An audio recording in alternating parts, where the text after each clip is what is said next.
എന്നാ അന്നാമ്മേ പത്രത്തിൽ മുഴുകിയിരിക്കുകയാണോ? അച്ഛാ കേറിയിരിക്കും. വാ അന്നാമ്മ അവിടെ ഇരുന്നോ, ഞാനിവിടെ നിന്നോളാം. പത്രത്തിൽ എന്താ വിശേഷിച്ച്? ഓ എന്നാ പറയാനാച്ചാ, ഇപ്പോഴത്തെ പത്രം വായിച്ചാൽ തന്നെ ഭീതി വരും. സത്യമാന്നേ, നമ്മുടെ സമൂഹം വല്ലാണ്ട് അങ്ങ് അതപ്പതിച്ചു പോയി. അതേന്നേ, എല്ലാത്തിനും വിലക്കയറ്റും. അതെ അതെ. അയ്യോ അച്ഛാ, ഇത് കണ്ടോ? എന്താന്നേ?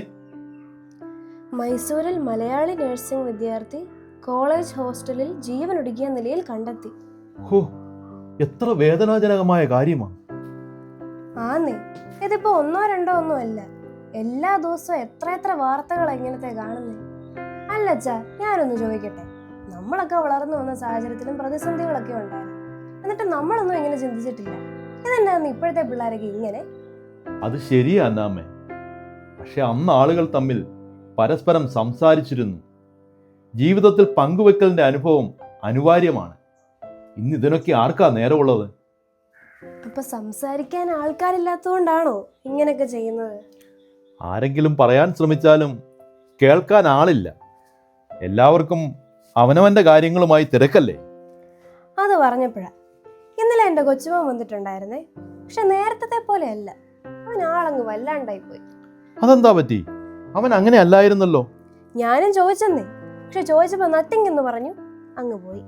ഇപ്പോഴത്തെ സമൂഹത്തിൽ നത്തിങ് എന്ന വാക്കിന് ഹെൽപ്പ് മീ എന്നർത്ഥം കൂടി ഉണ്ട് അന്നാമ്മേ.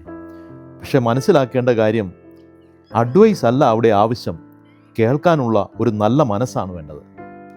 പക്ഷേ അച്ഛാ, ഞാനൊന്ന് ചോദിക്കട്ടെ, നമ്മുടെയൊക്കെ ചെറുപ്പത്തിലും ഇതേപോലെ കേൾക്കാനായിട്ടൊന്നും ആരും ഇല്ലായിരുന്നല്ലോ.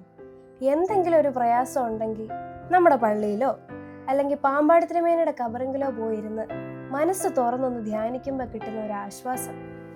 വിവരവും വിദ്യാഭ്യാസവും കൂടുതലുള്ള ഇന്നത്തെ തലമുറയ്ക്ക് എന്താ ഈ മൂല്യങ്ങൾ മനസ്സിലാവുന്നില്ല? ഒരു ചെറിയ പരാജയം വന്നാൽ തന്നെ ലൈഫ് ഓവർ എന്ന് അവർ വിചാരിക്കുന്നത്. അതിനവരെ കുറ്റം പറഞ്ഞിട്ട് കാര്യമില്ല അന്നാമ്മേ. നമ്മുടെ കുഞ്ഞുങ്ങൾക്ക് വിജയത്തിലേക്ക് പോകുവാനുള്ള വഴി മാത്രമേ നമ്മുടെ വിദ്യാഭ്യാസ വ്യവസ്ഥ പറഞ്ഞു കൊടുക്കുന്നുള്ളൂ. പരാജയത്തെ എങ്ങനെ ഉൾക്കൊള്ളണമെന്നും അതിനെ എങ്ങനെ അഭിമുഖീകരിക്കണമെന്നും അവർക്കറിയത്തില്ല.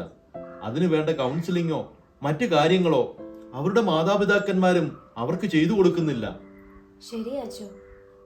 നമ്മൾ ജീവിക്കുന്ന ജീവിതമോ നമ്മുടെ ജീവനോ നമുക്ക് സ്വന്തമല്ല. അത് ദൈവത്തിന്റെ ദാനമാണ്. അത് തിരിച്ചെടുക്കുവാനുള്ള അവകാശവും അവന് മാത്രമാണ്.